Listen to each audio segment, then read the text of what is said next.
What's good, everyone? This your main correspondent, Alan Taylor, and I'm back in the broadcast room. And yes, you clearly see the title of the broadcast, and I did title it this way. It's time to ask this question here, because due to all the things that are going on here, ICE, all this stuff, the Latino community being hit, things like that, and the situation at hand here. I titled it this way because what I'm saying, not only I'm gonna let you listen to what I have on the screen here at the same time though too. Once upon a time, the Latino community and Black people were standing together, and the reason why I asked basically title it the broadcast this way is I'm asking a question too: should we stand with the Latino community in the 21st century? And that's the question and things like that overall of the where it used to be to now what it's come to. And these are the things here. So we're going to dive off into this. I'm going to let you listen to some of the people and what they had to say, definitely from the Latino community, and see what's going on. So let's check this out. Quarters, nickels, and dimes.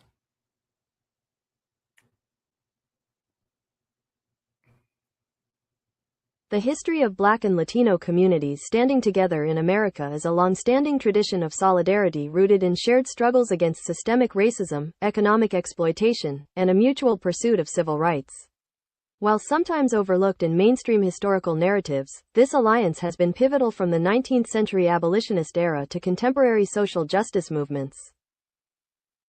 Key eras and moments of this alliance include 19th century, the Other Underground Railroad. Sanctuary in Mexico. Following Mexico's abolition of slavery in 1829, decades before the U.S., the country became a refuge for enslaved African Americans. An estimated 5,000 to 10,000 enslaved people escaped to Mexico, where they were aided by Tejanos and local populations, demonstrating an early, foundational bond against bondage. Mid-20th century, civil rights and labor alliances. 1. The Rainbow Coalition, 1960s. In Chicago, the Young Lords, a Puerto Rican activist group, and the Black Panther Party, led by Fred Hampton, formed the Rainbow Coalition, along with other groups to fight police brutality, poverty, and systemic inequality. 2. MLK and Cesar Chavez. Civil rights leader Dr. Martin Luther King Jr. and labor leader Cesar Chavez recognized their struggles were intertwined. In 1966, MLK sent a letter to Chavez stating, "Our separate struggles are really one. A struggle for freedom, for dignity, and for humanity." So this is where we at. It's a lot more to it. I did record the whole thing, and I'm break it down at a different time. But just to hear this tidbit and stuff like that of the history of the Black and Latino community, I'm in to see what it's come to today. I'm just wondering if we should or if we should not. So we're gonna dive deeper, and we're gonna keep going, and we're gonna check some things out here. So let's go here now, and of course, like I always say, quarters, nickels, and dimes. Yeah, they're from all over. Where are you guys at? Why are your people not standing with us?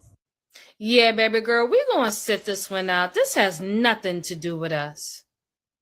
What gets me is that when y'all are in a time of distress, y'all always looking for Black folk to come to the rescue. It's like y'all want us to come in like Captain America, Superman to come save the day. Nah, baby, we ain't coming to save nobody but ourselves. You hear me?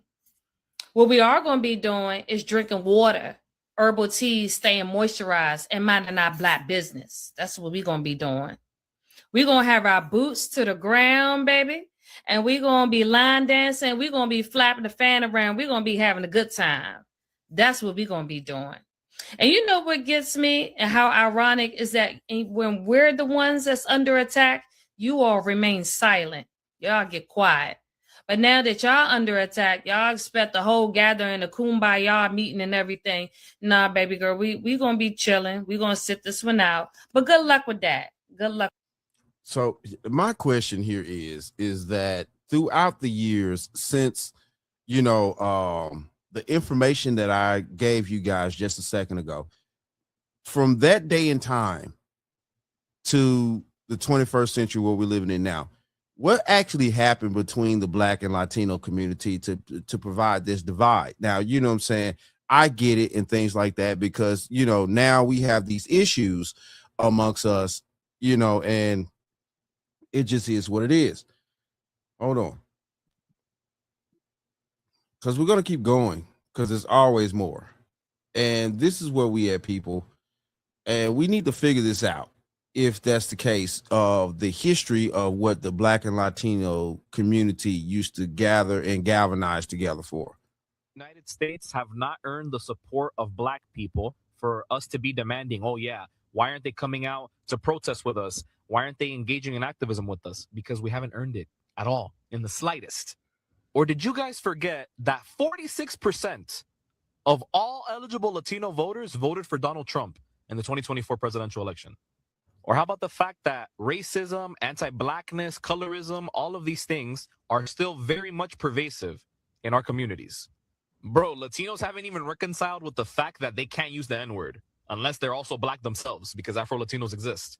Oh, and if we're talking about Miami, oof, you'll see the whitest MAGA Latinos be like, bro, but I grew up in the hood. I grew up around Black people. In Overtown or in Liberty City, I could say it, bro. No one's going to stop me from saying it. It's my right. I'm not racist to have a Black friend.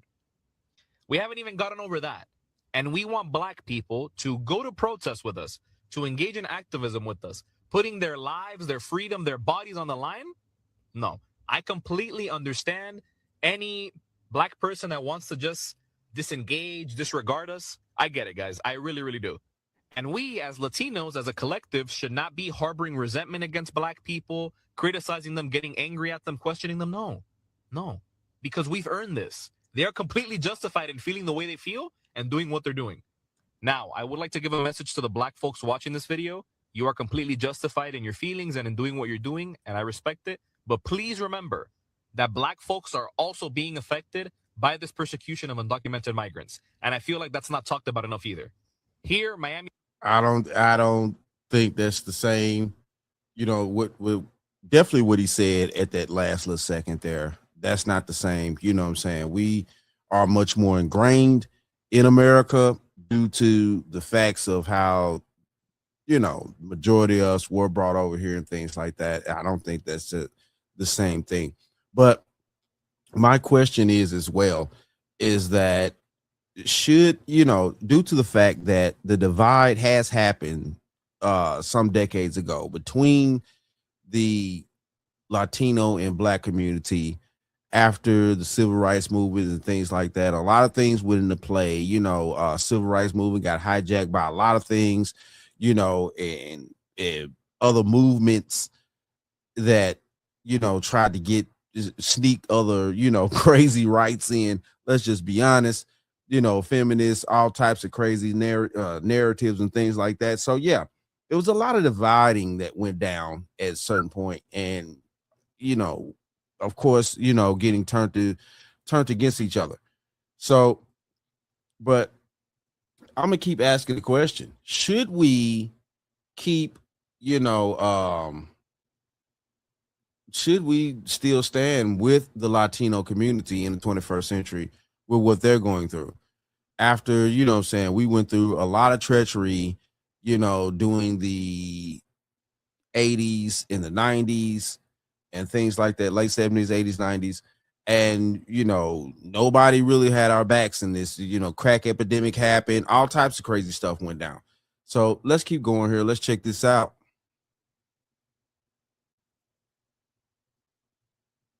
Hold on.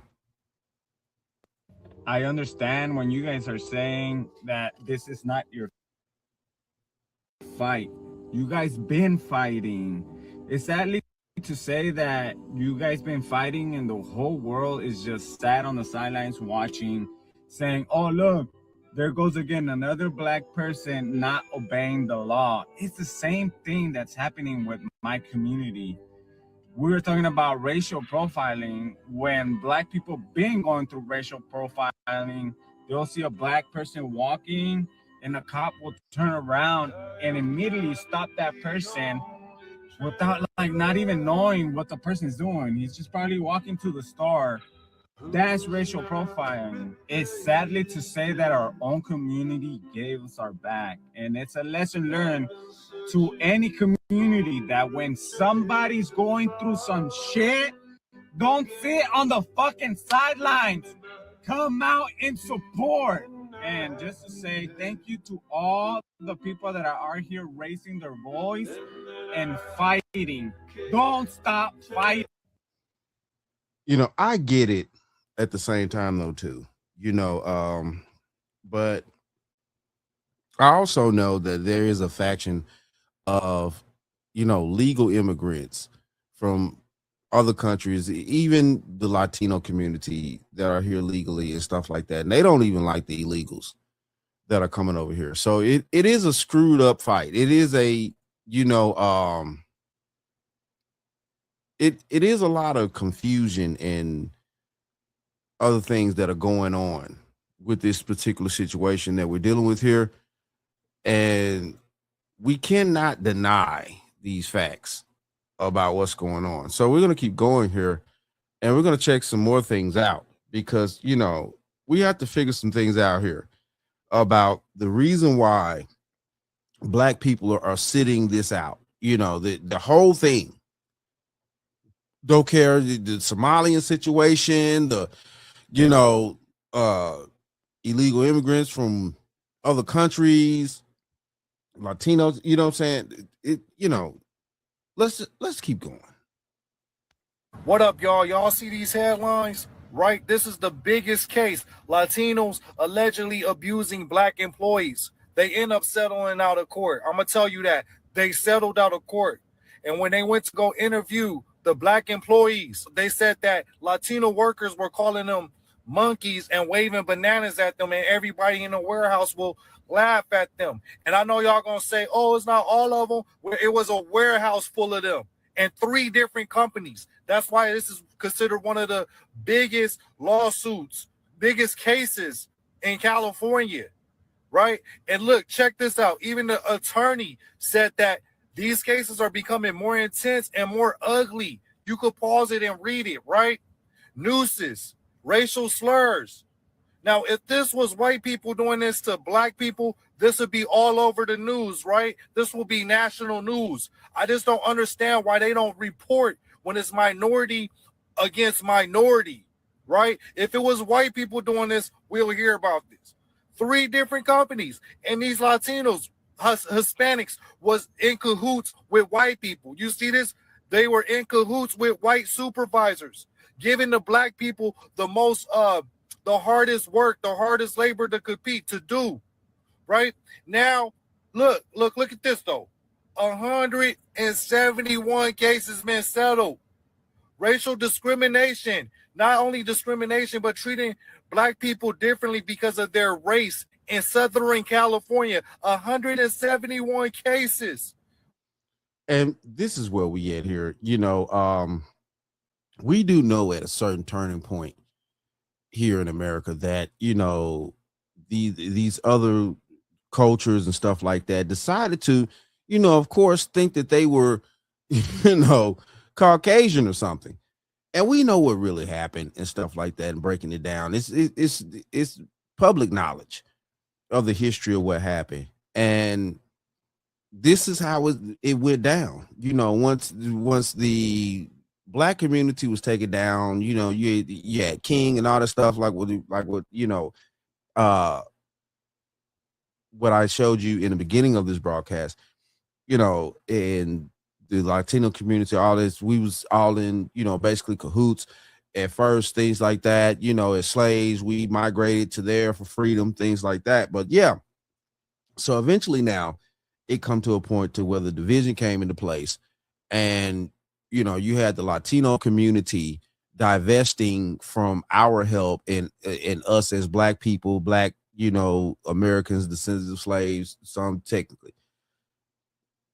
And this is where we at here. So now we're being asked by the Latino community en masse to, you know, engage in this situation to where, you know, family members of them are being deported also because they're over here illegally. And at the same time, though, too, we have a different place in this country to where, our people are not coming over here illegally because we're already here. And whoever else comes from Africa or whatever other continent, stuff like that, that shares our same shade of skin tone, is this is not kinfolks. And we don't have the same understanding that a lot of these folks that come over here with our same skin tone from these darker continents and things like that, we don't have their same gripe over here like they do over there. And they've also been talking out the side of their necks to us as well. So, just like, your Somalians and other, people, Nigerians, things like that, they come over here that, what I'm saying, some of them will talk out the side of their neck about Americans, but at the same time, though, too, we fought the fight for you to bring your raggedy ass over here and think that you're going to maintain something. And you come over here and you scam and you scheme and you talk shit out the side of your neck. And then you think we owe you something as Black Americans when we don't owe you shit, except for taking the shit out of our ass and things like that and slap you across the face with it.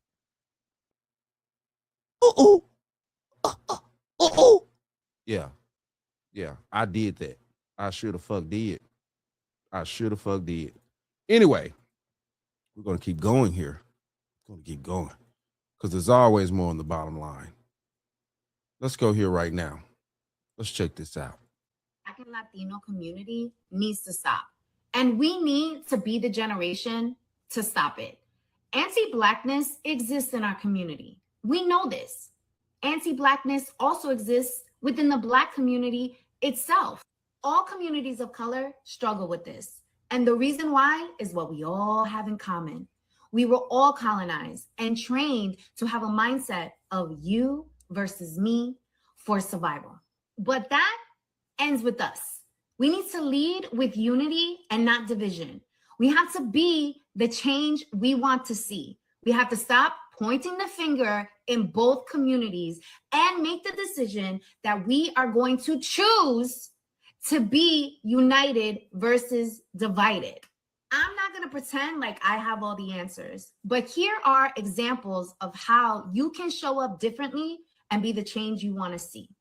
Number one, share stories of solidarity. Share stories of love. Share stories of when you have experienced the Black or Latino community showing up in your spaces. We need to shift the narrative. Number two, if your reality is division between the Black and Latino community and your goal is unity, then it is up to you to seek out examples of when the Latino and Black communities show up for one another, where they show love, where there is actual solidarity, because guess what? It exists. And if you need a place to start with me. I am happy to be a part of your network of Latinos who have nothing but love for our Black sisters and brothers. Number three, ask your neighbors how you can be helpful. You need to lead with your heart in this moment. That is the only way that we are going to experience an actual shift.